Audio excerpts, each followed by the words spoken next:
ሰሞኑን ሩሲያ ኔቶን ታበሳጫለች። ምክንያቱም የባልቲክ ሀገሮችን ትተነኩሳለች። የባልቲክ ሀገሮች የሚባሉት ደግሞ ሊቱዌኒያ፣ ላትቪያ እና ኢስቶኒያ ናቸው።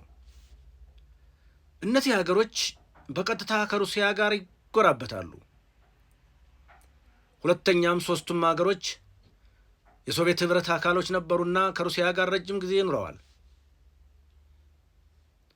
ሶስተኛ በእነዚህና መሰል ምክንያቶች ከ1 ሚሊዮን በላይ ሩስኪኛ ተናጋሪ የሩሲያ ዜጎች በእነዚህ ሶስት ሀገሮች ይኖራሉ። እንደ ጥናቱ ከሆነ በእነዚህ ሶስት ሀገሮች የሚኖሩት ሩስኪኛ ተናጋሪዎች የየሀገሮቻቸውን 1/3 ይሸፍናሉ። እነዚህ ሀገሮች ትናንሽ ሀገሮች ናቸው። በዚህ ምክንያት ሩሲያ ከነዚህ ሀገሮች ከፍተኛ የሆነ ፍላጎት አላት። በሌላ መልኩ እነዚህ ሀገሮች የሚገኙበት የባልቲክ ባህር ኔቶ በቀጥታ የሰፈረበት ነው። ይህ ባህር የሩሲያም ይዞታ በመሆናቸው ሩሲያና ኔቶ ፊት ለፊት የተፋጠጡበት ቦታ ነው። ስለዚህ ይህ አካባቢ ለሩሲያ በጣም ወሳኝ አካባቢ ነው። ሩሲያኑ እንደሚሉት በእነዚህ ሀገር የሚኖሩ ዜጎቻቸውን የመጠበቅ ግዴታ አለባቸው።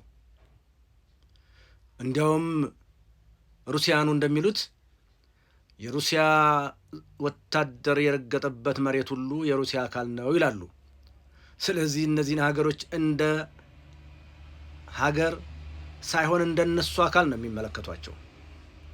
ምንም እንኳን እነዚህ ሀገሮች በ2004 ዓ.ም የኔቶ አባልም ቢሆኑ እነዚህ ሀገሮች ለረጅም ጊዜ በቅኝ ግዛት የኖሩ ሀገሮች ናቸው።